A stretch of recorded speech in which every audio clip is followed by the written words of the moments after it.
Sajibuki Chojimeto Rabrishi Nide Yembadi Sange Jidu Mite Hua Idrokunamdak Shila Chupasho.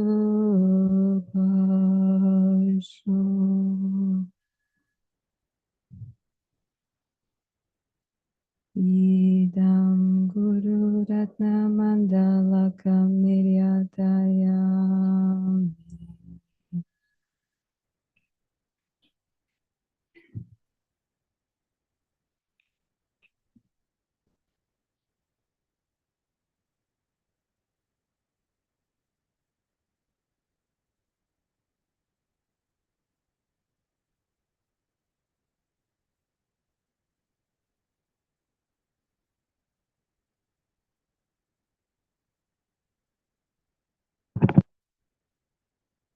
Oh, hello. Hello.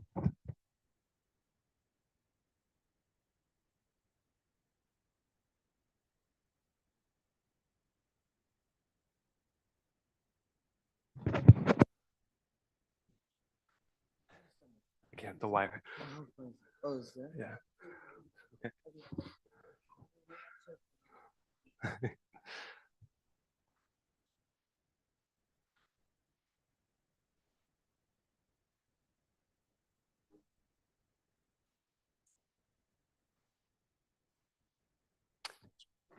Thank you. Hello. Thank you all. Thank you so much for coming today. My name is Tom Trudy, and I'm here to introduce Osel Hita. Osel is certainly somebody you're familiar with. I don't need to give you his background. Thank you. I am currently the Chief Executive Officer of Universal Clear Light, which is Osel's not-for-profit project. It is an umbrella organization, and this kind of covers all of the different projects that Osel has been working on. This includes the Global Tree Initiative, which was the first main project that Osel has really taken forward. It is an advocacy project in order to help promote the planting of trees and dedication of that toward a greater spiritual, economic, and ecological future. The GTI is currently, I believe we have close to 45 million trees planted in 67 communities around the world, countries, and communities. And being on the land here at Chenrezig really was so inspiring, knowing that this was all clear-cut before Chenrezig Institute was started 50 years ago. So to be in such a lush, beautiful forest is really inspiring. Some of the other projects that fit within the Universal Clear Light are the Habit Alignment Key retreats, which we just finished the third one in New Zealand last week, and we'll be going on to Bendigo to start one Saturday. These retreats are, they're not a religious retreat. They are about looking at our own habits, putting ourselves in positions where we can experience different activities, different talks, workshops with professionals from all different areas of the world, including things like neurobiology, yoga, vegan food, quantum physics, meditation, the teachings of Nalanda, of course, the emptiness, shunyata, exactly, the Majjhimaka. So these kind of activities, we find that usually people are comfortable with some of them and uncomfortable with others. So it really helps to shake up some of your patterns and expectations. We'll be going on next year to do more of these retreats, and you can find more information on the internet.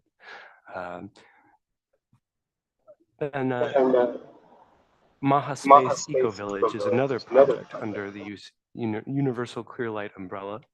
This is still in its infancy, but this is a project to help start advocating, creating communities that are self-sustainable, that are contributing to the well-being of the people that participate in them without detracting, and to recover the knowledge of our ancestors.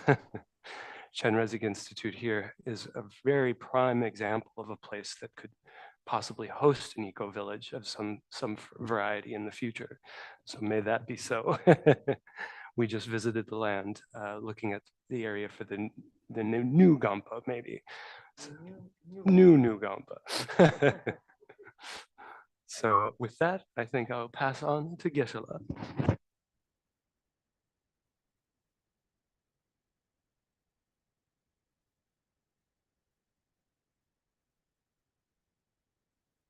Morning, everyone, and I'm very happy today. And Rinpoche said he listened to my English. Yes. And this is 100% dream, dream for me. And 44 or 5 hours before, nothing this idea.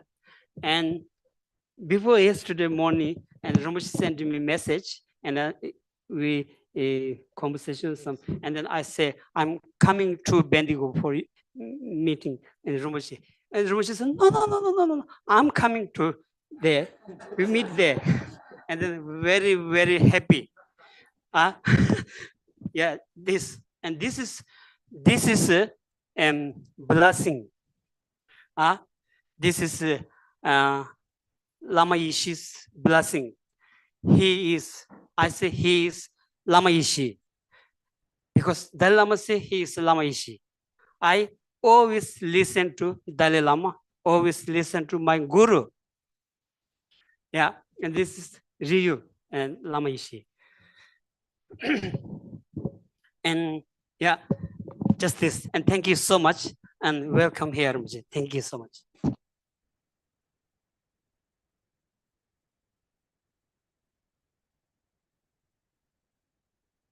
Engineer to put this on.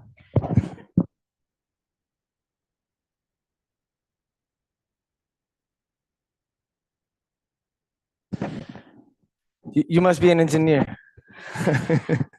You are? No wonder. Doesn't surprise me. I have one present for you. This is very special for me. This is my teacher, Osel Hita. He, in 3 years and 3 months, retreat Yanetaga. He used this. I give to you. Thank you so much.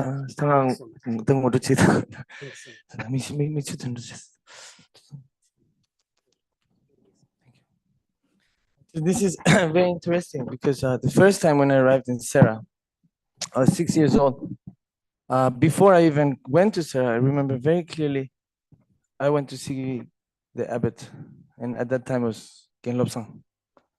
And so my first encounter, the first person I met of Serra was Gen Lobsang. And already very strong connection. So Geshe-la is disciple of Kensur Lobsang setting, and so it's amazing that, you know, the Mala is a big surprise. Thank you so much. Wow. No, I lost everything. So yeah. So I was thinking to start in a certain way. Now it's gone. Poof.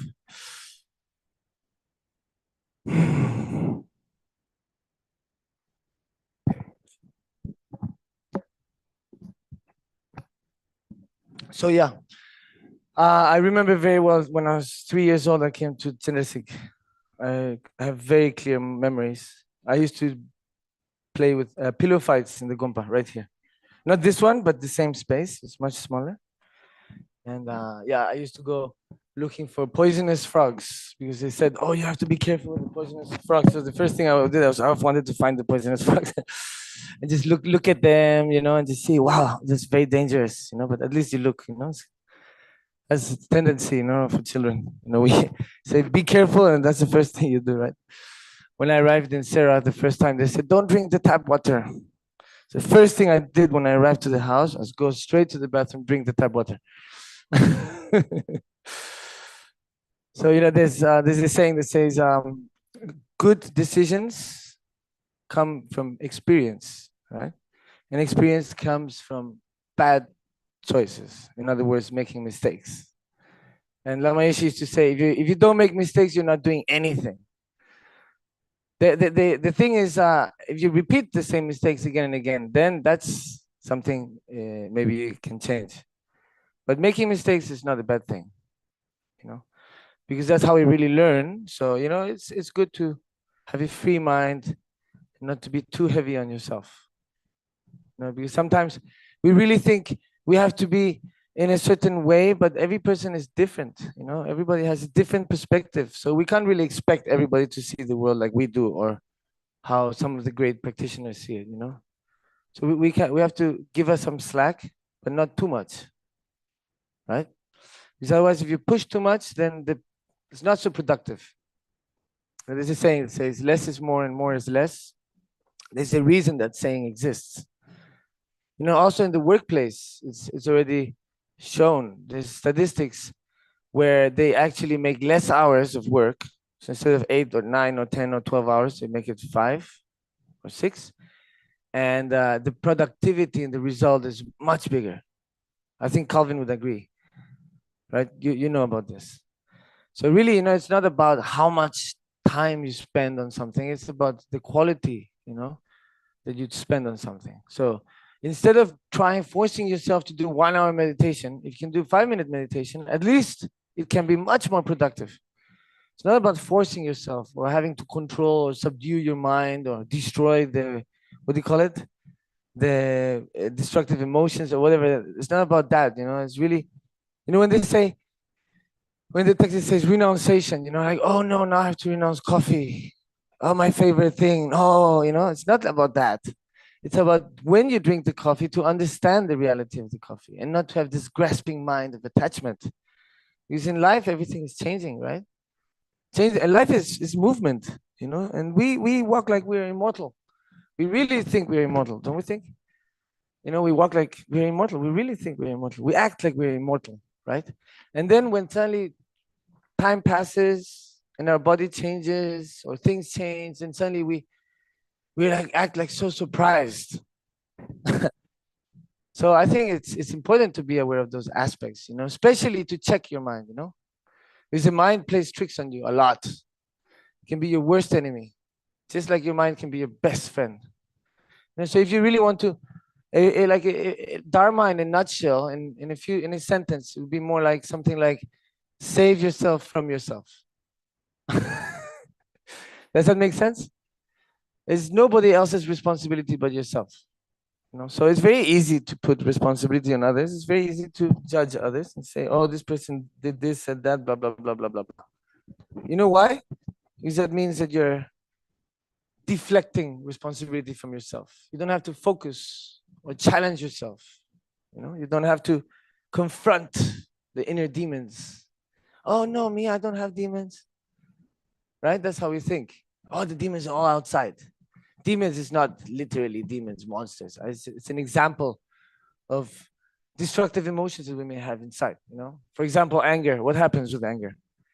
We maybe somebody else makes a mistake, and then we punish ourselves. We punish our body from somebody else's mistake. And then we get angry. Why? Why do we get angry?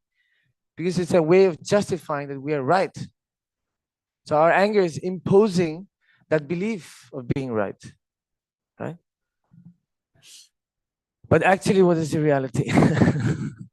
that we think we have a big ego that's non-existent, and we give so much attention, we feel it so much, you know, and at the end of our day, before, you know, at time of death, and we're like, oh, what a big mistake.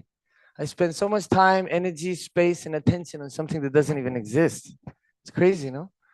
That's why, you know, people say, oh, society is crazy. Anyways, so really, you know, you don't want to have to do that, you know, because that's the way we justify things. You know, I'm right. You know what I mean? But maybe the other person is right too. You know, maybe we have to put ourselves in the other person's shoes as well. You know, because there's different perspectives. It's all about perspective, really. You know, so if you keep your me concept, then anybody that says something bad, that, you know, insult or whatever, instead of seeing the other person suffering, we only see our ego, me. Oh, he said this to me. And then we react. And then the snowball becomes bigger and bigger. The energetic snowball becomes bigger and bigger. We pass it back and forth, back and forth. This can happen a lot in the workplace. You know, so really it's about being conscious. How's it sound? The sound is okay? Yeah, sorry, I'm moving it a lot. So in the workplace, sometimes it happens, you know, like maybe somebody is suffering because they have a lot of conflict, inner conflict. Where does the inner conflict come from? It's when we are doing something that is not really intuitively the path that we want to follow. But we follow because we want to be accepted. There's a lot of pressure from society, you know, in general. So we sell that authenticity in order to be accepted, without realizing that if we are authentic, we'll be accepted, because that's what society is looking for, authentic people, right? But we have this fear, of not being accepted. You know where that comes from? That comes from our genetics. You know, we've been living in tribes for maybe thousands of years, maybe even 100,000 years. I don't know. We're not aware of the history of humanity very much. So it's in our genetics, you know, we all have a function within the tribe. Right, so we're accepted within the tribe. We want to be recognized. That's really this thing about social media. I'm not going to give any names. I don't want to do publicity. But in social media, when the phone goes ping, you know, the notification, you know, we get the dopamine, the oxytocin, and the what else, and the serotonin.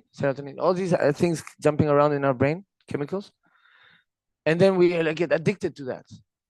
But really, it's not about the phone or the screen or any of that. It's about wanting the desire of being recognized and accepted, and being part and have a function within a group, a community. And what's happening in the 21st century, in the past 100 years, people are becoming very isolated. You know, we're stuck in the 6 walls, right? Roof, floor, the 4 walls.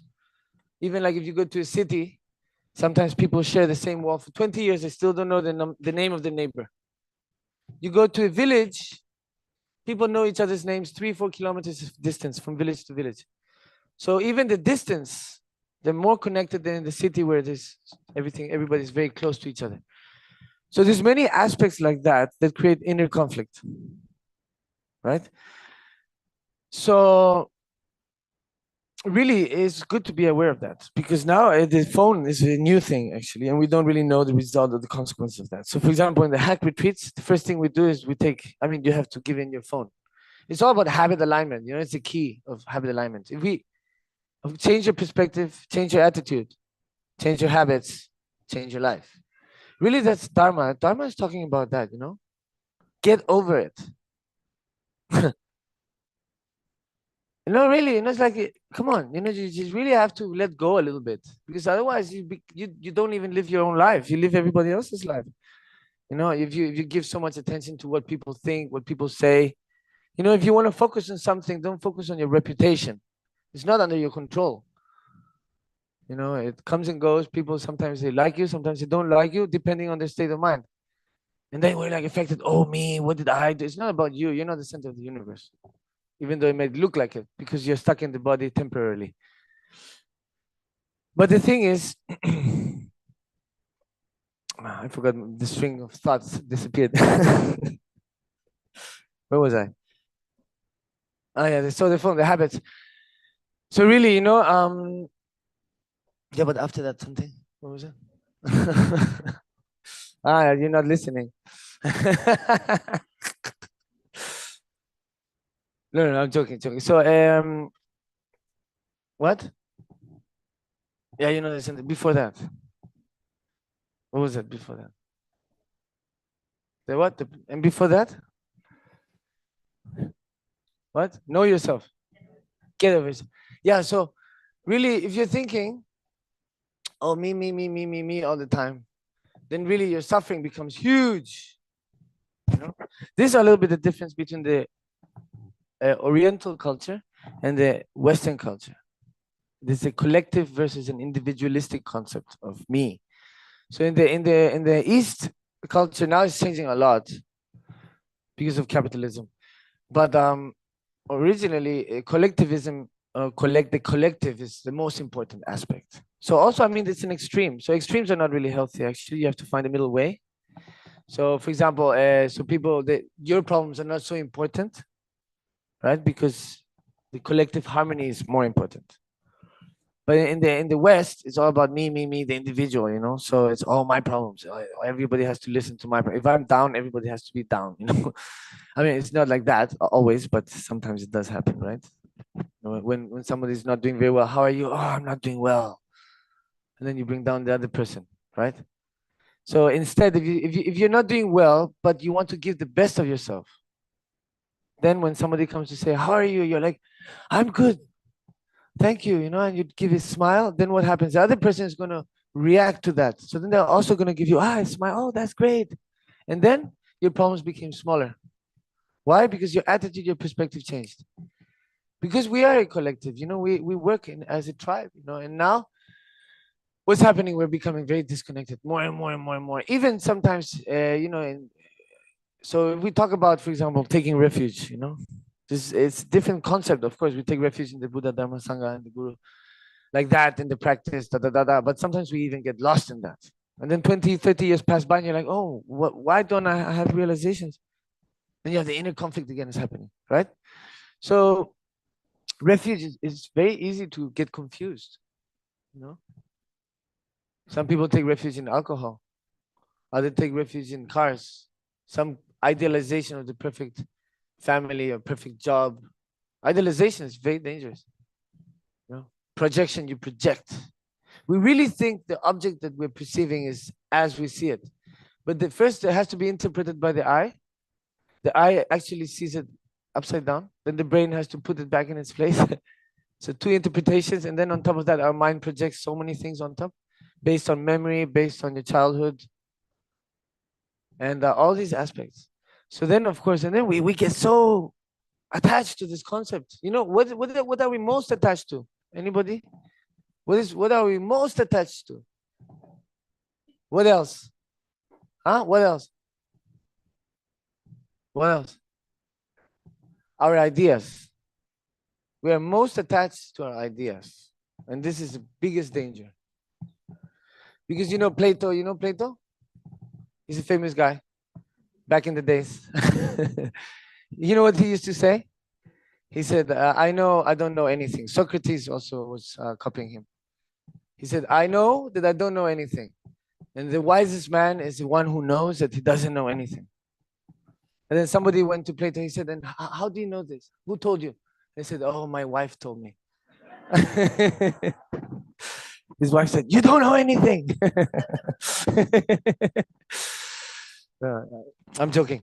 But the thing is, really, we're learning constantly. The day we think we know, we don't know anything. Because nobody knows more than another person. You know different, that's it. It's like, oh, you have so much knowledge, I have so little knowledge. No, you know different, that's it. Because your perspective is different. We are based on memory. Right? So even if you have Alzheimer's, you can't even open a door. I've seen that. You just stand in front of the door, standing, until somebody opens for them. They don't know what the door is or how to open. So really, memory is really our was instinctive survival, is our tool of survival is memory. But then what happens is we project based on memory. But it's not, we're always changing, no? Changing constantly. And then we get so frustrated. What happens when you take a group photo? Now maybe after the talk we can do group photo. And when you see the group photo, what do you look? What's the first thing you look at? Yourself. And then what's the first thought you have? Oh, I'm not so beautiful, right? But then 10 years later, you see this exactly same photo. And what do you do first? Look at yourself. And what do you think? Ah, but the photo is the same, right? So what changed? Your perspective, your attitude. So that's a very clear example of how the mind is changing constantly. But then we grasp, we are so at much attachment. That's where all the problems, conflict comes from. You know, because we're going counterclockwise of nature, or we're going counter-current of the river. Because we get so attached to this concept. It's just a concept. You know, the mind, the thoughts are like clouds. You know, if you look at it, it looks so real, so solid, so beautiful. Oh, I could jump in the clouds, just lie on the clouds, right? But then when you go to grab it, what happens? There's nothing to grab. It just comes and goes. So imagine if our whole life is based on clouds. Our whole life is based on that, you know? And then, of course, at the end, and then we don't understand what's happening, you know? There's no solidity. It's not realistic. Idealization is not realistic. I can tell you about that. People always projected on me since I was a child. So I had a lot of work to do, you know, to understand that, you know, really the important aspect is my character, not the reputation. Who cares about the reputation? Right? I mean, obviously the appearance does have some importance, because you don't want to make people sad, you don't want to make people disturbed, you don't want to make people, you know, have destructive emotions. So that's very important. So in that aspect, of course, appearances can have some importance, but really you want to focus on your character. And if you focus on your reputation, you won't live your life. You live other people's lives. And then time will pass and you'll be like, oh, I missed something. So what is it that we have to offer? What is the most important things we have? Our time, our space, our energy, and our focus, our attention, right? So those are the four things. Maybe there are more things right now that doesn't come to mind. If you think about one extra thing, please welcome. What? Oh. So those four things are really what we have to offer. So we sell it for money, right? But then with the money we can't buy it back. So this is very important to be aware of these small aspects. I mean, not small, actually it's quite big. Because we work to live, we don't live to work. You know, sometimes the education system educates us to work, but then it's up to us and our parents to teach us how to live. And sometimes our parents don't know about that because they haven't been taught about that.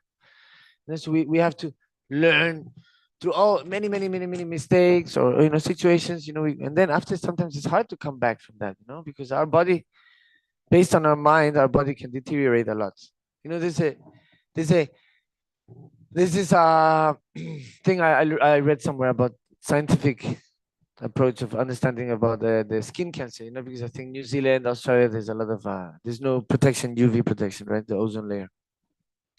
So they did the test, and so if you're eating the American diet, which is not very healthy, you know, there's a high percentage when you're exposed to the UV rays of sunlight, there's a high percentage of getting skin cancer. But then people who have actually healthy diet, you know, plant-based diet, healthy, organic, whatever, they're exposed to the same exposure at the same time of UV rays, and they don't get skin cancer. So it's not really about the UV, it's about your nutrition, how you live, you know. So also the mind plays a huge role. Actually, it's the main role is the mind, right? So in this room, if like the only thing, actually everything's been manipulated by the mind, right? But even the flowers, the way they've been arranged, is the mind working behind. But everything started with a thought. You know, so the thoughts are really powerful, really powerful. So you really have to be careful about your thoughts. You know, the thoughts really, how your life is really, it's a result of your thoughts in a way. You're creating your own reality through your attitude and your perspective. Your thoughts are a result of that. So as an example, for example, you know, if my attitude, I have a negative attitude, right? And my perspective, I have a negative perspective. My thoughts, the result of that is going to be negative. So that's what am I feeding? I'm feeding the negativity. So then what happens? Negativity becomes big. You know, it becomes a big kind of, what do you call it? What? It's an important part of our life, let's say. But if we feed the positive aspect, then that's what's going to happen, right? That's what's going to prevail in our life. So really, I think one of the issues is we overvalue negativity much more than positivity. You know, I have a friend right there, Kike. As a child, his parents always gave him so much freedom, always so kind, so kind, so kind. I told him one time we had the conversation, what is the memory you remember the most of your childhood from your parents? And he said, the one time my mother hit me. One time, is that right? That's the memory that he remembers the most. One time. So we are wired that way. We are wired to really give so much importance to negativity, but that's our program. But we can reprogram anytime we want, like that. That's what Dharma is telling you. That's what the great pundits of Nalanda and all the masters of Tibet, and even before that, the knowledge is available today for us. Very easy. You just press a button. You can lie down, eat some biscuits, drink some tea. Back in the days at the time of the Buddha, you had to maybe walk 2-3 months. You didn't know what would happen. You could get sick. You could get lost. You don't have GPS. Even the dolphins or the eagles, they have GPS, you know, based on the electromagnetic fields of Earth. We humans, we think we're so intelligent. Wow, we're so superior. We can't even go from here to there without GPS. Our ancestors were highly intelligent. If they were not, we wouldn't be here. You know, we really wouldn't be here. So we have to be aware of that aspect. You know, even the animals are very intelligent. You know? So back at the time of the Buddha, at that time humans were much more intelligent than us. You know, they need a phone. I'm joking. We are also intelligent, so don't lose hope. You can recover that intelligence. So people had to walk sometimes 2 months, 3 months. Maybe you would get lost. You would walk for 2 weeks wrong direction. And then suddenly people were speaking a language and you know, oh, this is not the correct language. This is the wrong direction. So, and maybe you couldn't even speak the language. So you couldn't ask for directions. They don't know where you're going. You're going to maybe a certain place where Buddha was going to give teachings. Right? And then you don't know. So, I mean, there's many things like that. And then you can get dacoits who may rob you and kill you.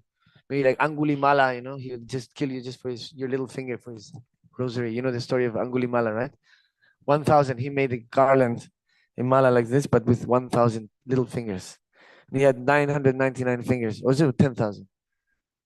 1,000? And then he had 999 fingers, and the last finger was the Buddha. So he, the last finger from my 1,000 finger mala. So he was running. And Buddha was just walking normally. And he couldn't reach the Buddha, couldn't reach. And then finally he gave up. And the moment he gave up, then the Buddha stopped. And then he said, please, you know, please help me to, you know. So then the story of Angulimala. Anyways, so maybe Angulimala killed you for your little finger while you're going to the teachings. Who knows, right? So, so many things could happen at that time. And then when you reach the place where Buddha was giving teachings, what happened? So many people, you can't even hear what Buddha is talking about. You can't hear. There's no microphone or speakers there at that time, right?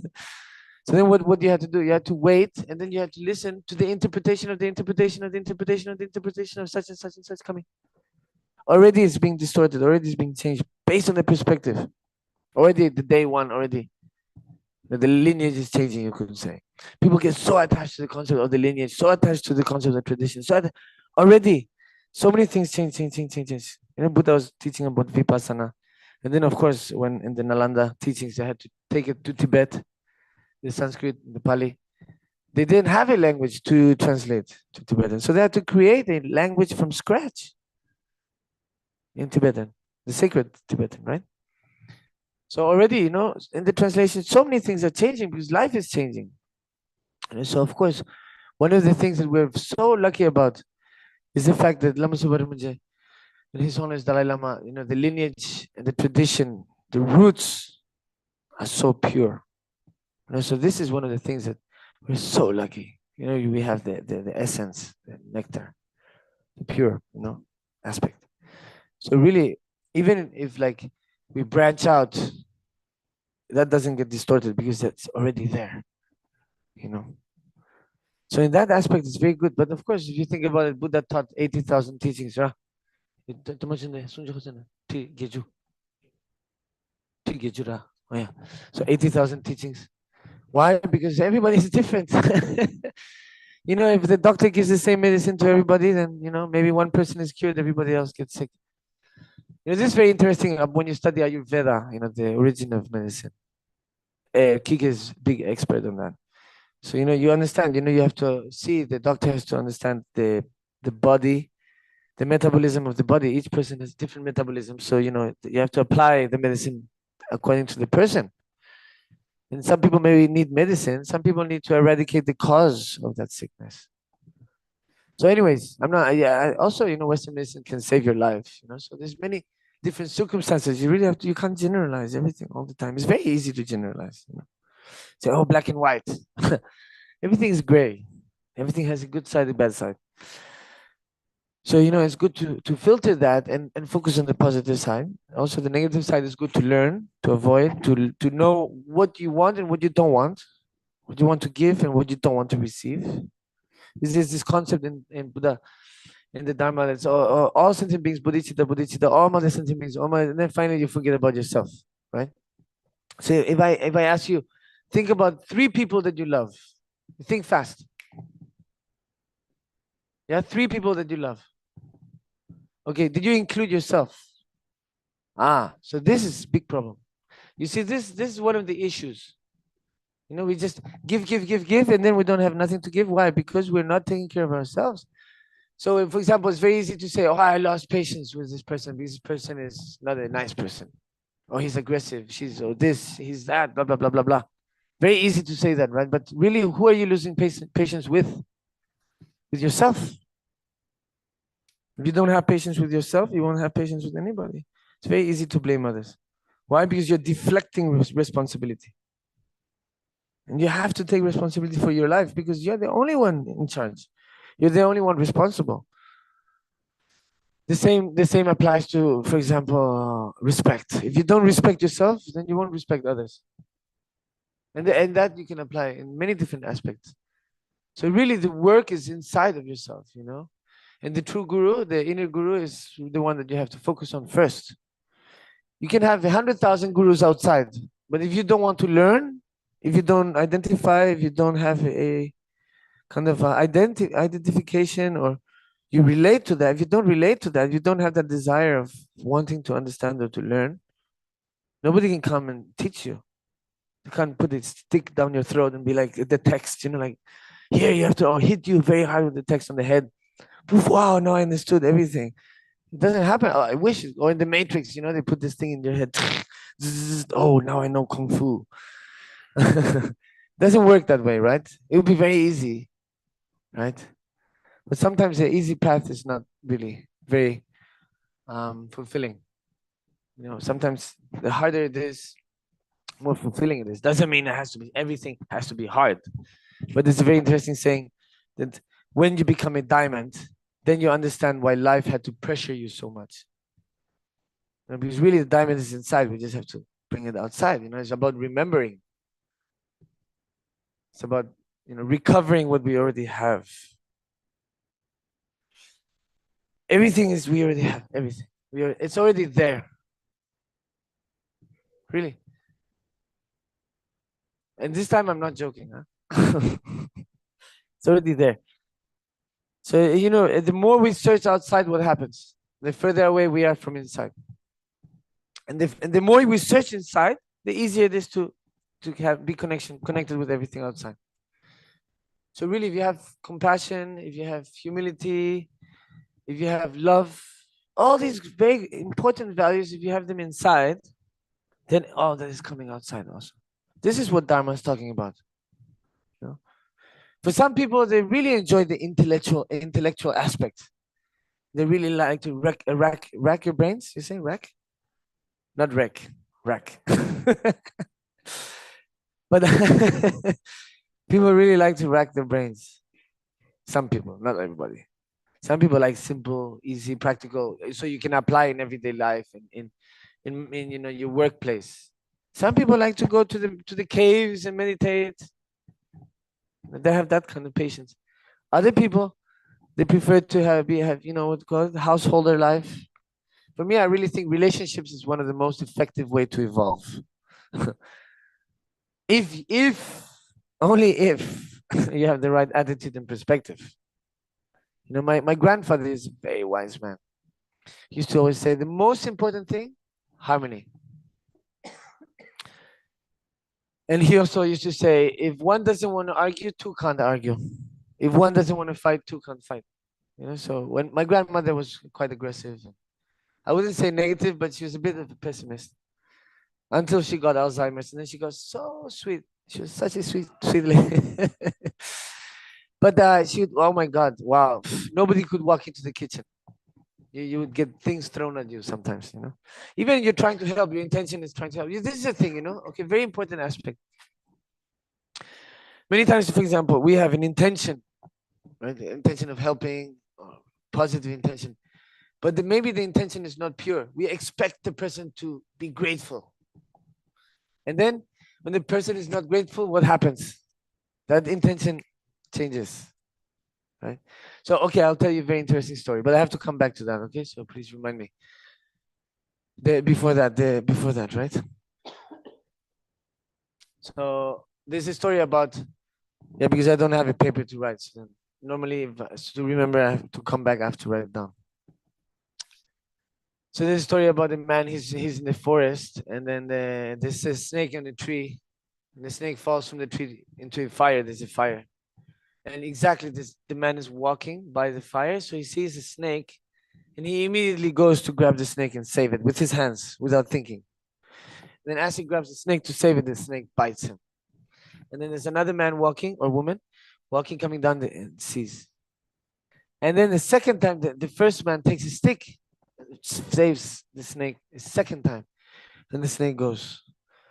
And then the second man comes down and he talks to the first man and says, why did you save the snake? You know, the snake bit you. Let it burn. He bit you, you know, just let it burn. Why are you trying to save it the second time? So the first man, he answers, he said, the instinct of the snake is to bite, and my instinct is to save it. And I won't allow the instinct of the snake to change my instinct. So what that does mean, it's very easy to say, oh, because somebody did this or did that, then I'm also gonna, you know. So that's why the intention is very important, to really understand the pure intention, because otherwise you get the inner conflict. You know, like for a very clear example, when you live with people in an apartment, especially students, right? Maybe there's one person who's very eager to keep the house clean. So she or he's washing the dishes every day. And then by the fourth day, realizes that people are not participating the same way. And then leaves the dishes, and then the dishes start accumulating, right? And then they get the loom, you know, the loom, the winds, they call it. You know, the frustration, the anger. I call it the inner conflict. So, and then what happens? So then they get, oh, you know, and then of course, nobody told them, nobody in the apartment said, oh, you have to wash the dishes. They said, oh, I want to wash the dishes. That was the intention, pure intention coming at the beginning, right? But then inside the intention, there's something else mixed, which is a, what? What? An expectation, right? So you have an expectation, you're already conditioned. And of course, the attachment of that conditioning. So then it gets distorted, the intention, and then what happens? Fights are starting to happen, you know? Oh, I never told you to wash dishes. And then what happens? You get affected, your ego is touched, you know, comes out. But really, if you check the intention, whatever the other person does or says is not going to affect you. Because if you see the intention is a good one, even though afterwards maybe it gets distorted. You know, my son, he taught me a really good lesson when he was 3 years old. Because when I was a child, already I had 18 months old, already had big responsibilities. I was working as a brand, right? Generating money for FPMT. 18 months old. So I wouldn't recommend it, but but it has helped me to become who I am. So I'm happy because I have a function which is to help people. I don't know how yet, but I think maybe slowly, you know, if I help myself and I learn, then I can maybe share a little bit of that.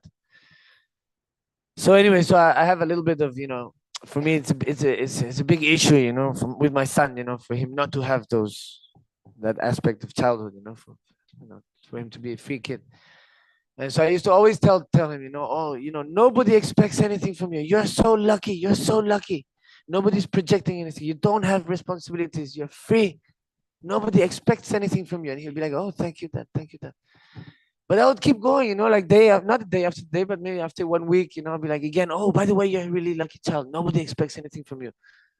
One day he looked at me in the eyes and he said, Dad, shut up. And I was like, oh. I said, why he said so? I said to think. I really racked my brains, you know, and then I understood everything. I understood that I was expecting him to be grateful for not expecting anything. So actually I was making exactly the same mistake people did with me when I was a child. Same mistake. And I thought, and I believed that I got so attached to my idea, oh, you have to be grateful because I don't expect. But actually I was expecting something. I was expecting him to be grateful. So poof, he really helped me to understand that aspect. So since then, you know, I don't say anymore. But yeah, I think we really have so much to learn from children. You know, we really think the grown-ups. When I was a child, I used to say, I never want to be a grown-up. It's so problematic. Oh my God. I used to pray, please let me never become like a grown-up mentality. I used to pray. So I think in some way, part of my mentality is still, I have the child as a child. Because I have the memories of my child. I remember perfectly well when I was here. I was 3 years old. Even some of the conversations. So there was a monk, he was running, we were rushing, I think not to the airport or something like that. And he was rushing, I don't know, maybe somebody can remember. And then the monk said, give me 2 seconds while he was running. And then somebody else said, 1, 2. And then I was like, wow, these adults are so strange. Why would he say 2 seconds if it's completely unrealistic? So you know, I always used to doubt the adults, you know, whatever. That's why for me, I always took everything with a pinch of salt. Because I used to say, you know, if you're going to take advice from somebody, make sure you want to be like that person in the future.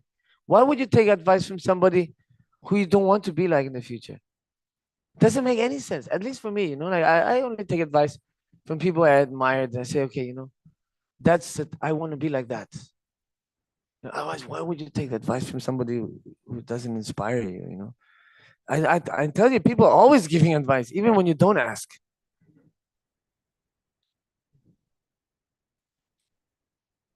Everybody has an opinion, right? So, yeah, as a child, you know, the adults were the way they thought, I thought was very unpractical and inconvenient. They would complicate their lives so much.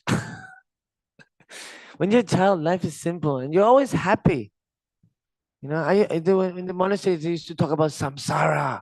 You know, I didn't understand what is adults talking about. Oh, samsara, liberation from samsara. I'm like, I think, you know, it's like life is really simple, you know. Then of course in the monastery I studied a lot of dharma and you know, philosophy. So I had the tools, but I didn't know how to use them. And then when I was dropped into samsara, straight from the monastery to Ibiza, from one extreme to the other extreme. You know, my parents are hippies in Ibiza. Ibiza is like the party capital of the world. And then so my mother, she directly took me to a nudist beach. Oh, I was 16. Oh, my son, now you're going to see how the hippies live. In the monastery, the women is very restricted and they're all covered from here, the ankles covered, the neck covered, you know, from a distance, you know. So I didn't really understand the women's anatomy. So big shock. You know, really, it took me, I think maybe almost a month or more to swim naked in the sea. You know, so I would mentalize myself, okay, today is the day I'm going to jump naked. So actually the people in Ibiza, in Beni Ras, there's a nudist part. So the normal people, they always go every day. Most of the people, the same people going every day. You know, so already they knew me, the guy with the underwear. oh my God, it's so difficult for me to break free of this concept of me, you know, what people would think, this shame, because we're programmed that way, you know, we have this, we really believe it, we get so attached to that idea, but it's not even our idea, actually. It's just imposition of the society, you know, that really, because we have this strong feeling of the tribe of wanting to belong, to be accepted. You know, so then we already programmed, oh, if I'm naked, then you know, you have this feeling of like shame and you know, this taboo kind of thing, you know. So it took me like at least a month. So every day I'll be like, okay, today is the day I'm gonna jump in. Today is the day I'm gonna jump in. And I couldn't jump in. And then my friends were like already, you know, completely intimidated and say, Wutu Shas, Wutu. They're like fed up with me completely. Oh my God, this guy, not again, this guy coming with his, you know, so disrespectful, you know. Everybody's naked and I'm like wearing my underwear, like I'm just frozen. I'll just be looking at the water for like an hour. Okay, just really like an athlete about to run a marathon, you know. It's one of the hardest things I did in my life. And then one day I was like, okay, it doesn't matter. I'm not gonna care. I'm not gonna care. I'm not gonna care. There's no ego. There's no ego. There's no ego. I think I jump into the sea and then everybody applauding. And I tell you, I had one of the most important epiphanies in my life. So then I closed my eyes and I was floating, and I had the strong memory of when I was a fetus in my mother's womb. Suddenly, flashback. And that's when I said, oh, now I understand why Lama Yeshe wanted to be a hippie.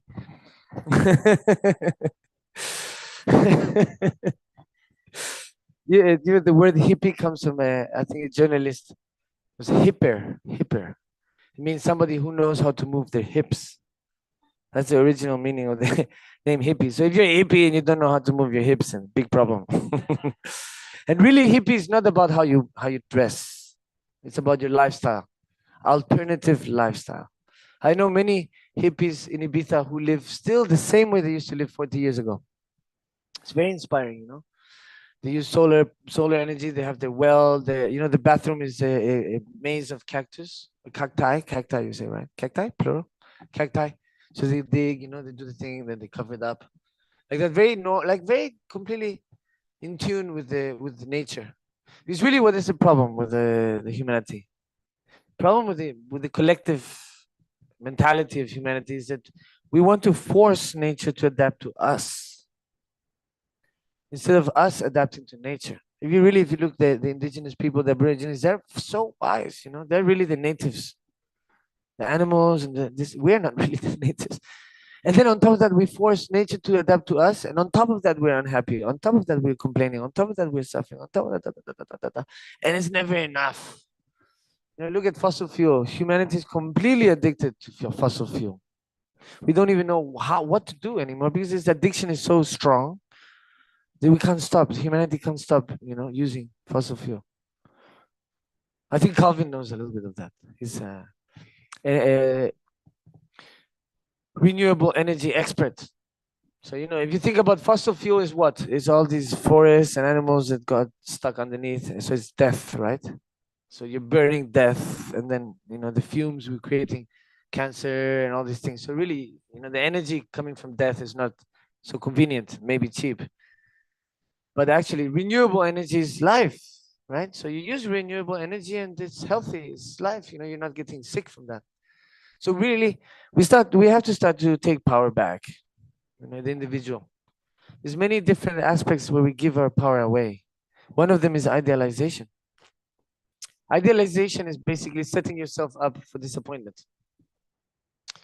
Because whatever you idealize, whatever you project, is never going to be that way, ever. You know? So make up your mind. Be realistic. You know, the past exists in the present, and the future also exists in the present. You know, so be present. That's why they call it a gift, right? It's a present. So really, we waste so much time thinking about the past and the future when everything is here right now. And it's never too late, but it's never too early either. So anyway, oh yeah. Thank you. So really, so my grandfather was very, very wise person Who is it? Is Bob here? We had that conversation today. Bob. Yeah, Bob. How are you? Yeah. So he was saying, oh, because I have a big body, I'm going to live shorter life. That's his theory. I mean, if you have that mentality, whatever size body you have doesn't matter, right? Because your mind, the body follows the mind. I mean, neuroscience is talking about it, quantum physics, even Dharma, already 2,500 years ago, already they discovered that. The scientists are like, oh, we discovered that. I mean, come on. Before, without all the machines, without all the science, already they discovered that. Just by meditating, So, the science of the mind is actually quite more advanced. But the interesting thing is that now it's coming together, it's crossing. So anyways, the conversation came because I said my grandfather, he was 96. And he was living by himself and enjoying life, going for walks every day. And he was still working. I mean, working. He'd go to the workplace and, be there, and actually, yeah, he was pretty productive. 96, living alone, completely independent. Very, very happy person, very easygoing, and also that going back to my grandmother again. Thank you. So anyway, so that's because his theory, Bob's theory is like, oh, my grandfather, because he's small Mediterranean guy, small, so that's why he lives long, I said, no, that's because of the mentality, the attitude and the perspective. You create your reality. So anyways, going back to my grandmother was quite wrathful, so I wouldn't say toxic, but she had quite a like aggressive attitude. She's so kind-hearted, but you had to. I mean, of course, if you don't have the compassion, it's very hard to see the person because you only see yourself, me. And then what happens? You can't really help anybody. You're harming yourself. Not only that, but you're taking other people's problems and mistakes and making it your own, and then carrying that big backpack on your back. Oh, I can't forgive them. What they did is unforgivable. And then you carry their problem. Is that logical? Does that make sense? No, right? But we do it all the time. So remember to forgive yourself so you can forgive everybody. So going back to my grandmother, it was so funny. The only person who could manage my grandmother was my grandfather. They had I think 70 years of marriage. So my grandmother would be like shouting, wah, wah, wah, and the moment she came close to my grandmother, here's my grandfather, who was so kind, so loving, so patient, so humble. Just completely, my grandma, nobody could do that, only my grandfather. And for me, when I saw that dynamic, I was like, wow. But for me, my grandfather was one of my teachers. Really, he taught me a lot by example. He wouldn't talk much, but when he spoke, he was very wise. He would talk very wise, a lot of wisdom he had. He used to always say, in here I have 10 or 20 encyclopedias. He would do like that and put his hand like that.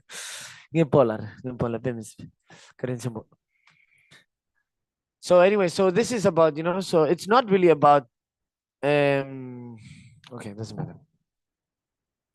Let me take a mental break. So anybody has any subjects you want me to talk about? Any questions? Is this like a workshop? Yes. About what? Oh, wow. Yeah, very good, very good. This is very good. I love to talk about that. But actually, I give it a different name. I call it bypassing. Bypass? When they do a bypass? Same concept.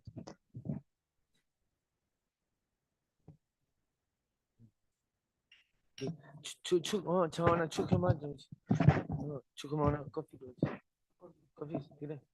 yeah? Indian coffee. Yeah, thank you. Yeah, some habits are hard to break. I like Indian coffee. It's nice and sweet. Because I'm too salty already. No, in Spanish, when they say you have charisma, they say, oh, you're salty. In English, it doesn't make sense. So yes, spiritual narcissism. I think this is great. I think it's very important to touch base on that, actually. Because that really starts from the bypassing aspect, bypass. So we already touched a little bit that about taking refuge, right? So I didn't follow up on that. So really what happens is you take refuge in something, on an idealization, right? So you idolize the guru in such a way that you get so attached. And what you're attached to is not even the guru, it's your projection, your idea, your idealization of the guru. Right? So there's many different extremes with that. One extreme is, oh, one day the guru smiles at you. The next day the guru doesn't smile to you. And then you're like, oh, what did I do? Me? Oh, the guru, blah, blah, blah, blah, blah, blah. Maybe the guru didn't, it just didn't, I mean, doesn't matter. You know, you're not the center of the universe. You know, just, there's no need to give so much importance to these things because you're putting so much responsibility on one person. But actually it's your responsibility. It's not his responsibility. It's very easy to blame the guru for everything. Or to say, oh, the guru saved me. Now the guru passed away. Oh, I'm lost. All these aspects, you know. So all this, where does it start from? It starts from not wanting to confront yourself. So basically you're focusing outside in order not to really, you know, do the actual work inside. So many people, this happened a lot. So that's really, that's where the spiritual narcissism comes out. Oh, me, I'm old student. Oh, me, I took many initiations. Oh, I've done 3-year retreat. Oh, I've this and that, and suddenly I'm superior because I'm a good person because I'm Buddhist. Just giving yourself a label does not make you a good person. You know, it's the attitude and the relationship you have with yourself and how you apply that to others. That's really the key. You know, and that's why spiritual narcissism happens very easily when people have that kind of attitude, you know, all pointing each other, judging each other. The true friend is a person who gives you constructive criticism in the face and talks really good about you, behind your back. And not only that, but when you criticize somebody, for example, if somebody comes to me, is criticizing somebody else, where's the first thing I'm going to think? Oh, the moment I'm not there, he's probably going to be criticizing me. So already, you know, the trust, I like the trust you have on that person already starts to change a little bit. Because, I mean, it's normal. I'm not enlightened. I don't have no realizations, you know. So, of course, my mind works that way, you know. But the thing is, you have to check, you have to watch, you have to observe. So the moment you observe, already 50% is done. When you go to, so like Alcoholics Anonymous, right? As an example. You say we're all Samsara Anonymous, SA, right? So what is the first thing they say? They say 50% is recognizing you have an addiction. Why? Because once you recognize, the mind, everything follows up on that. So it really is about recognizing your mistakes, how your mind pattern works, you know, your programming. But instead of doing that, we're focusing on others. Oh, this person, that. Oh, that person, that. Oh, he's dressing like that. Oh, he said that, that. And this is our mechanism to the protection of the ego. He creates, or she, whatever it is, creates this mechanism, self-protection. But the ego doesn't really exist, you know. It's just a concept of the ego. We get so attached to that. So the spiritual narcissism comes from that kind of attachment, you know, because really, you know, why do we get so attached to the guru? You know, because we don't want to take responsibility. That's why. And then, of course, then we get so proud. Oh, I'm very close to the guru. Oh, the guru, you know, likes me. You know, like, oh, I met the guru in 1972. It's like a competition. Who met the guru first? It's not funny, actually. You know, it's not about that. It's about your interior work. It's not about the robes you wear. You know, the robes is really the reason for the robes is for people to have the mind to be inspired and also to understand that you have vows. You know, but the real robes is inside. You know, the attitude is really truly inside. I think Geshe-la agrees with me. Now I lost everything. You see, the me is coming. Oh, Geshe-la is doing like that. So then I'm happy. Oh, me. Oh, he agrees with me. Then everything disappear.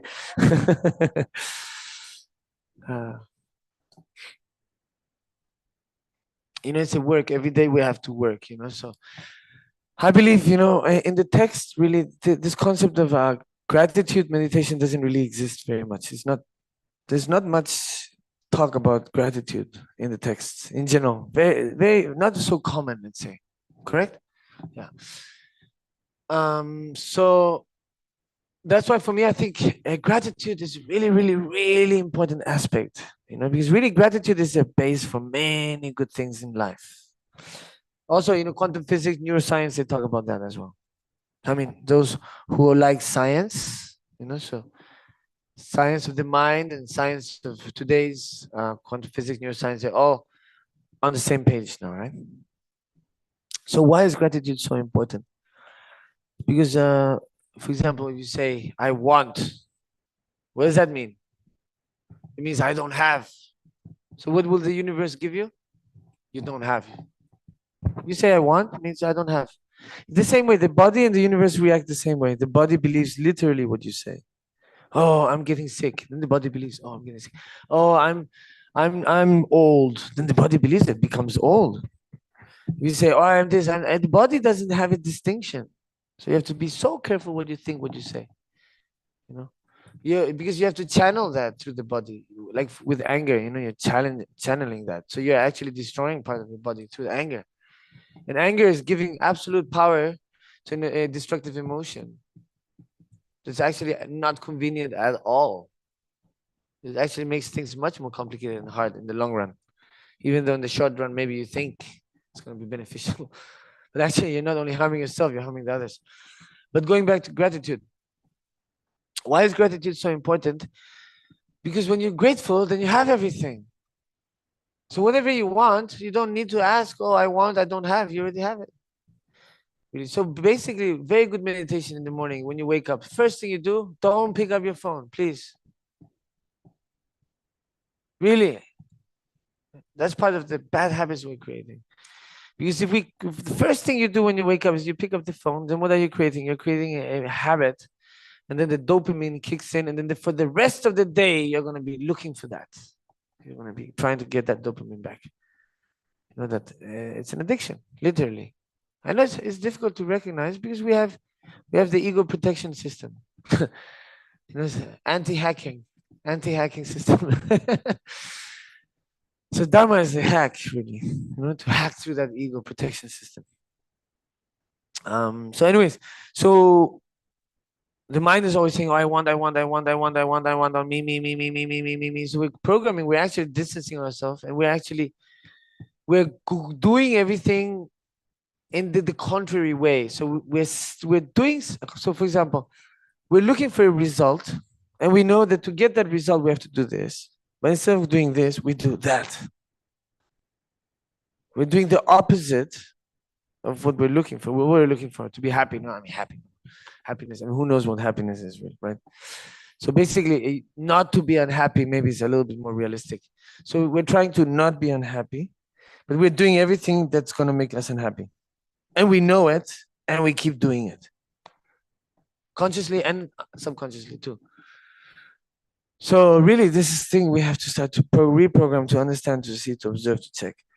So what is happening there? So when we're grateful, like when you wake up in the morning, instead of picking up the phone, what do you do? You can wait 10 minutes at least. I think it's okay, right? 10 minutes you can wait before you pick up the phone. And remember, if you charge the phone, charge it far away from your bed. If there's an emergency phone call that may happen, so you don't put in airplane mode, but at least turn off the Wi-Fi. Right, and of course, when you talk on the phone, don't bring it too close here. You can use a speaker, or like that. There's many aspects. I mean, you can do your own research, but it's important. I think phones can be very harmful, even though they can be very beneficial as well. So you have to have a balance, like in everything in life. Water can give you life, but then if there's too much water, what happens? Tsunami, or your belly can burst. So gratitude. Why is so important? Gratitude in the morning. So first, you wake up in the morning. First thing, gratitude. 10 minutes, 5 minutes, whatever. Thank you. You can start. There's so many things we can be gratitude. So many things we have, we have everything actually. That is a reality. But of course, the system, the capitalism, if everybody thought like that, capitalism would collapse. Right? So it's not very interesting for the system, but I think for the individual it's very important. Actually, that's what the Dharma, that's why religions exist, you know, because it's to empower the individual. That's really the point. Not to disempower the individual, not to give away your power with idealizations and attachments and all this, you know. So when you practice the gratitude meditation in the morning, you're creating that habit for the rest of the day. So you can start with, oh, thank you. I don't know, how many things can you be grateful for? Like, okay, thank you for the roof on my head. Thank you for the bed that I'm sleeping. Thank you for the pillow. Thank you for the body. How many billions of sentient beings are in our body working tirelessly for our benefit? The only time we remember is when we get sick. Right? So good to remember that every day. You know, massage your feet a little bit. The feet are working for you every day. Your heart is pumping. Since the 2-week fetus, the heart has already started to pump. Why do you think the logo of love is a heart? It's an unconditional love, just like water.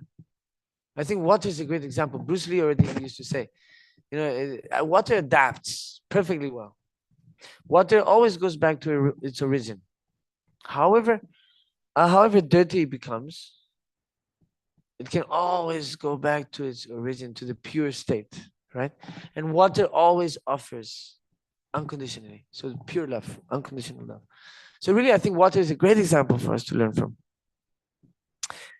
And so the gratitude meditation is really the basis for many good things happening in your life. So you be grateful for your body, for you really want to practice compassion, start practicing compassion with yourself, self-compassion. No, really. And then your body, have compassion for your body, do some favors for your body. Eat good food, do some exercise, bring that cardiovascular. Don't think this pessimistic, oh me, oh poor me. Just making bigger. You know, it's called, Eckhart Tolle talks about it, it's called, what's it called? Cuerpo dolor? Cuerpo dolor, this, what? Pain body, yes. Pain body. So this is a very similar aspect, you know, like, oh, me. And then finally you're actually completely counterproductive. And then everybody around you, you bring them down as well, you know. So really, you know, many aspects of depression is, if you actually check, it's also nutrition, exercise, perspective, attitude, also the people you surround yourself with. If you have people who are gaslighting you, it's very difficult. So you have to protect yourself also from toxic people. Sometimes even the toxic people don't know they're gaslighting you, because maybe that's a program they receive from the parents or from the peers, or you know, whatever it is. There's many different reasons. So you can't really generalize, but you have to really start to, when you have compassion, you start to see the person, how they're suffering. And that's where you can really help. That's where you neutralize the negative snowball, basically, or energetic snowball.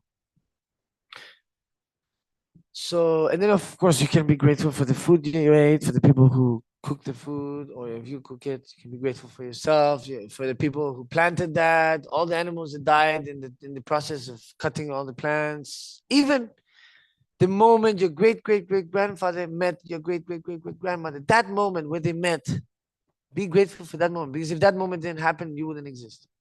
And like that is, wow, you can think about so many things. You know, just be creative. But if you start to do that, you're creating a pattern in your mind of gratitude. So then suddenly you have everything. So anything you need or want, it's gonna be there. You don't have to ask for it or think of it or say, oh, I don't have, I want. You don't need that. No, you already have it. So I think that's a great way of becoming a happier person. Being grateful. So unsatisfaction and attachment, where does it come from? From not being grateful, from not being present. What is unsatisfaction? It's not being grateful for what you already have. What is attachment? It's being attached is fear of losing what is not yours. It's pretty ironic, right? So what is yours? Can anybody tell me what is really yours? One example, come. What is yours? Your mind? Good. What else? Habits? Good. What else? Nothing. Ah, interesting. Very profound. What else? Attitude? What? My passport. Yeah, your inner passport, right? I think you have to face your book and connect to the internet. I'm joking, but it's a good one. So what is really yours? I mean, if you say, oh, my car, my new car, And then next day, somebody stole it. You don't have the car anymore. Somebody else is using it. So then was it your car really? If somebody can steal it? Your body, is it yours? If somebody shoots you, that's it, right? You have no more body. So it's not about people stealing your body, but it's you don't have that power of choosing, The same way we are obsessed with control, micromanaging, or this or that, and then but actually we don't even know what's happening inside our body. We have no control inside our body. But somehow we have this concept, oh, we want to control everything. Even we want to control others. We can't even control our own mind. So unrealistic.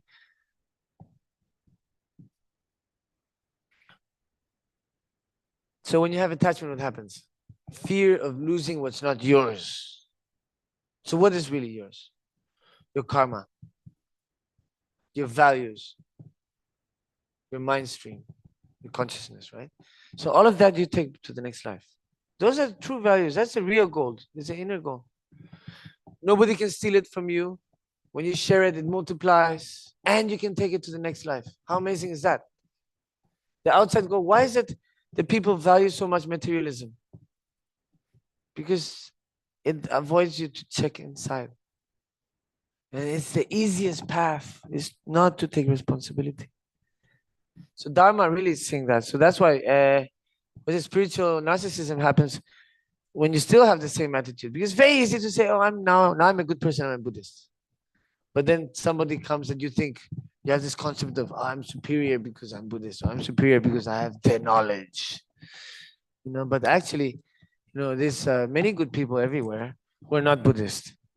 There's great bodhisattvas in all religions, and siddhis and everything. So, this attachment of my ideas of me, blah, blah, blah, it's not really helpful, beneficial in the long run. It's actually creating more harm than benefit. So that's why check yourself before you wreck yourself. Some people may know where that comes from. Yeah. Okay, more ideas. What? Oh, you have question? Okay, oh, you live stream. Oh, very good. Very, very nice. Yeah, we have 60 people online. So the question is, how do we practice the middle way every day when surrounded by capitalism and disconnection? Surrounded by what? Capitalism Capitalism. and disconnection. And disconnection. Where? Inner disconnection or outer disconnection? In general. I'll wait for her to respond. In general? It's okay. Okay, can you ask the question again? Okay, so the question is, how do we practice the middle way every day when surrounded by capitalism and disconnection? So this is a very interesting concept also. Practice, or I will try. You can be trying your whole life. Just do it, right? This concept of trying is just protection, ego protection. Try. It's already you're setting yourself up not to do it. If you say try, already very clear sign of the subconscious doesn't want to do. Not the subconscious, actually. It's anyways, the mechanism, whatever you want to call it. It's like, for example, very good. I can give you some tools, maybe. So instead of using the word problem, you'd switch that word to solution. So instead of saying, oh, I have a big problem, you say, I have a big solution. So you're starting to wire your brain differently, your attitude, right? Another word, it's my fault. This also comes from religion. Mea culpa, sin, fault, all these concepts, fear. These are all tools of manipulation. Division, also tools of manipulation. That's why not to be divided. That's not the real means, So, guilt, also instead of saying, oh, it's my fault, you say it's my responsibility, or it's your responsibility. Instead of saying it's your fault, it's your responsibility. Switching and changing a little bit the wiring of the brain, because everything is connected, the body, the mind, everything is connected, very intrinsically. So extremes, so instead of saying, what was it? What was the question? Sorry. The question was, how do we practice the middle way? The middle way, exactly. Practice. See, again, the way wiring. So be the middle way. What is this about practicing? You don't practice, you become. You're becoming, you're being. You're happening. You practice, there's already a disconnect there. What are you going to practice to be? You're going to practice to what? This it's already this like a bit of distance, right? Because we the moment you say, okay, I'm like, for example, in my case, I'm Osel, then I'm stuck. I am this, you know, it's not realistic. We're happening constantly. We're being, you know. So if you think like that, then you always have the opportunity to create your person, recreate your person. You always have a choice. It's very easy to say, oh, the circumstances, or this person, you know, like if I love examples, right? Example, like if you have boiling water and then you put inside the boiling water, you put an egg, the soft egg becomes hard. If you put a potato, the hard potato becomes soft. But the circumstances of the water is exactly the same. And so it's very easy to say, oh, the circumstances, oh, it's the fault of this, oh, my childhood, or this and that, or such and such. Actually, you create your circumstances and you choose how to react to those circumstances. That's really the key Dharma is giving you. Really. So you have to choose. Every second you choose, and it's never too late. It's never too early. Never too early? Yeah. Sometimes I talk and then I say, oh, what did I say? Yeah, so be the middle way, right? Not practice the middle way. If you practice the middle way, you can try to do that all your life. So don't practice Dharma. Be the embodiment of Dharma. Be the example. Otherwise, you're going to be trying to be the embodiment all life. Try. It's never going to happen. Because you're already creating that distance. Because actually, maybe you don't want. Because if you do, then what happens? Then you reach your potential. And then many of us, we are scared of our potential. We're scared of the unknown. Fear is a terrible thing, actually. I mean, unless, of course, you have to decide to fight or flee. Survival instinct. For our ancestors, it was a very good tool, but these days it's a little bit misused. And so when you have fear and you make decisions based on fear, sometimes it's not the right decision. Not in all the cases, okay, but sometimes. I mean, you have to apply that to yourself. You can't just generalize, oh, he said this, and then, whoa, and then blame, oh, he said that. Now, you know, look what happened to my life. Very easy to do that, right? No, it's, you apply it to yourself based on your own concept. It's like the dreams, for example. And it's very easy to somebody say to you, oh, I'll interpret your dreams, you know. Maybe that person can interpret their own dreams. But you have to interpret your own dreams. Because the dreams is the way the subconscious is talking to you. You know, so I mean, you have to interpret your own dreams. So anyways, in that way, the same way, you know, if when you read a text or you receive teachings or whatever, some things can apply to you, some things maybe don't apply to you. Some things you recognize or you identify, you can relate to, something you don't. So don't get frustrated if you can't relate to things, if you can't understand things. You know, you just have to filter that out and use what is useful for you.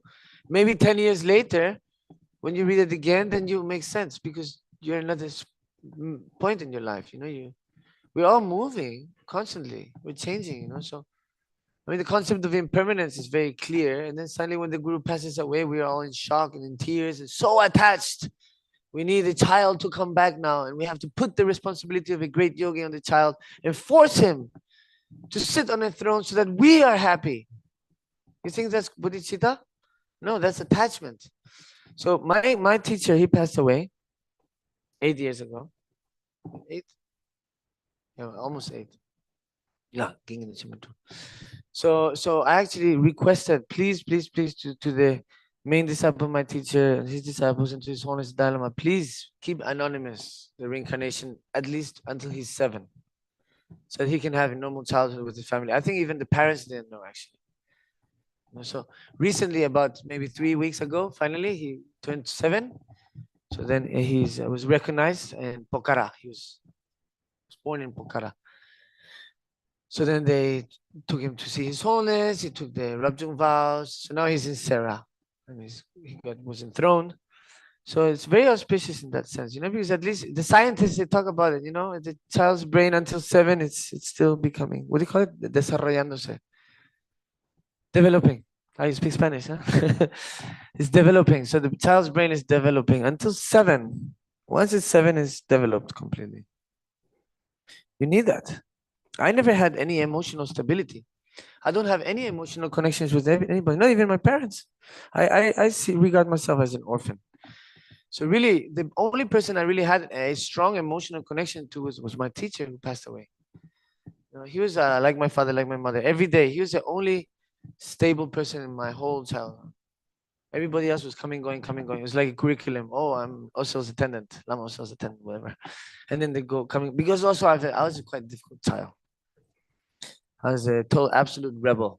Thank God, thank God. You know, but what?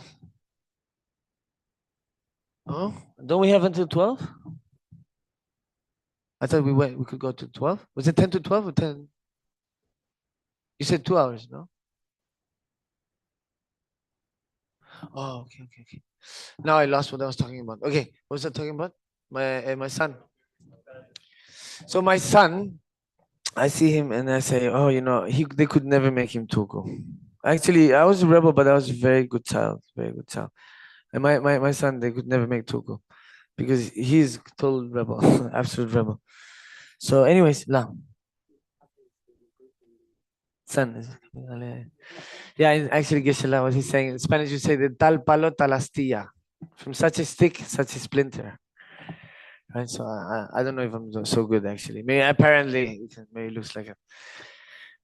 But anyway, so yeah, so my teacher, so now he's 7 years old. So it's, you know, at least, you know, according to the tradition, and then he'll receive the education, you know. But I really think if you take a child 2 years old, it can be very dangerous for the child. So I really hope they don't do that with Lama Subharamuj's reincarnation. You know, immediately everybody's so attached. Please, Guru, come back. Me, you know, like it's not about that. You know, it's really about the benefit that the Guru creates. You know, and then to rejoice. You know, of all the Rinpoche Lama Subharamujha for 40 years, he was so, you know, hard. You know, working so hard for all sentient beings. His vision goes thousands of years from now. You know, we don't understand. You know, our ideas are very conventional. You know, we don't understand. Even if we think we do, we don't. You know, so really, we're so lucky. And instead of being grateful for all of that, we immediately, the moment Rinpoche passes away, already not even 2 days have gone. Already, we want, oh, please come back now. We want you not to please come back now. And so we really have to understand this concept. You know, like differentiate a little bit. You know, Rinpoche gave us all the tools inside, the Guru is inside, you know. So of course the reincarnation will come back. It'll be so beneficial, but we also have to respect nature and evolution. You know, a child needs to be with the family, and at least till 7 minimum. So this is my request, if anybody is listening. You know, don't be so selfish.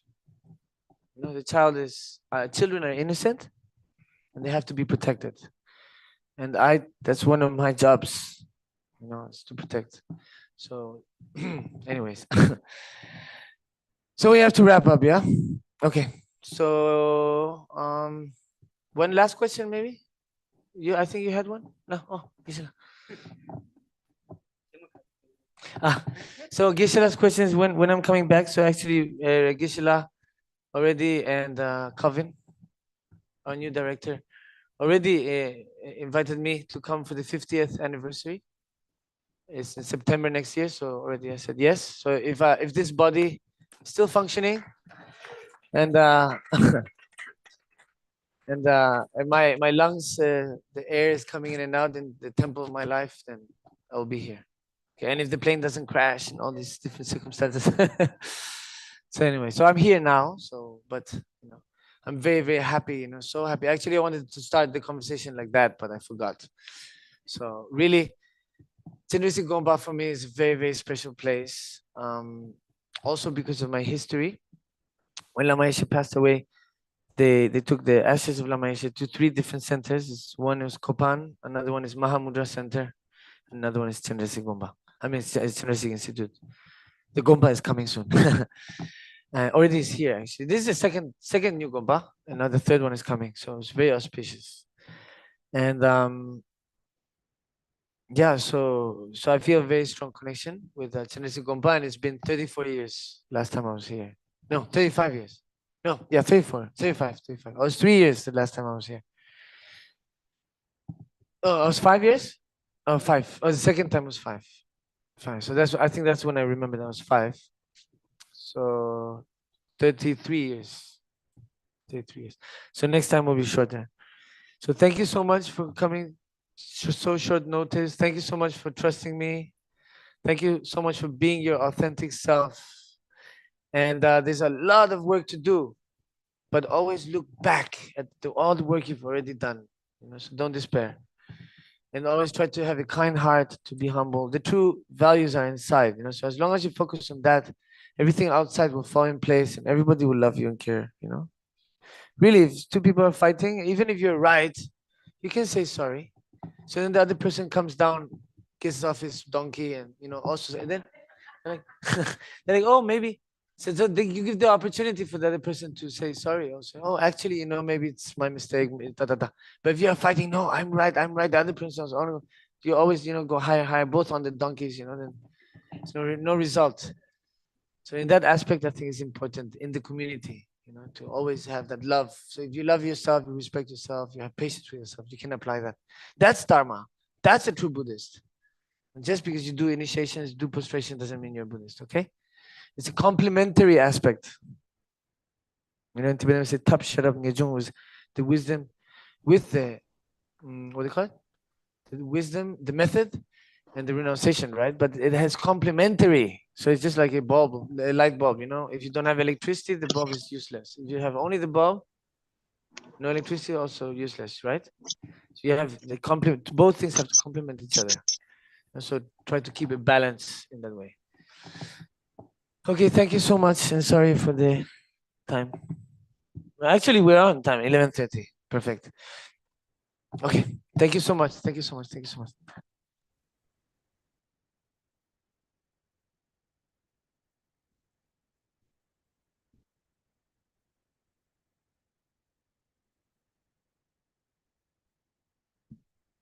Thank you so much. Thank you so much.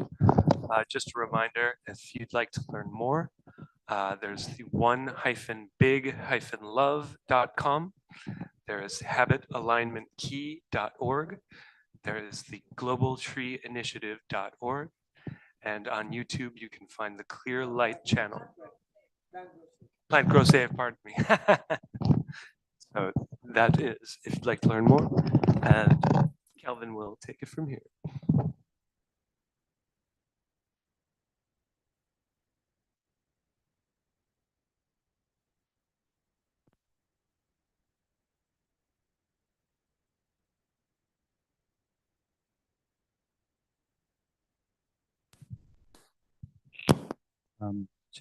So very grateful also for turning up short notice. We're still buzzing. Well, if you put it that way, yes, absolutely. But yeah, I think everyone's still buzzing and in disbelief that you're here. The waited 30 something years for you to come back. So yeah. And Geshe-la has been waiting for this moment for a long time, I'm sure. Yeah. That's right. Yeah. So without further ado, you got a very tight schedule. We got a flight to catch, just enough time to have lunch, and you would like to see Lama Yeshe's stupa. So that's why we need to constrict the time. So on behalf of Chenrezig Institute and everyone here and everyone on Zoom, once again, thank you to you and your team. It's been marvelous to have you here for the last 48 hours. I look forward to having you again. And please surprise us again.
If everyone could just come to the front for a photo, please.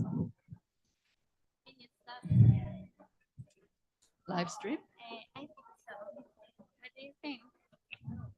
No, well.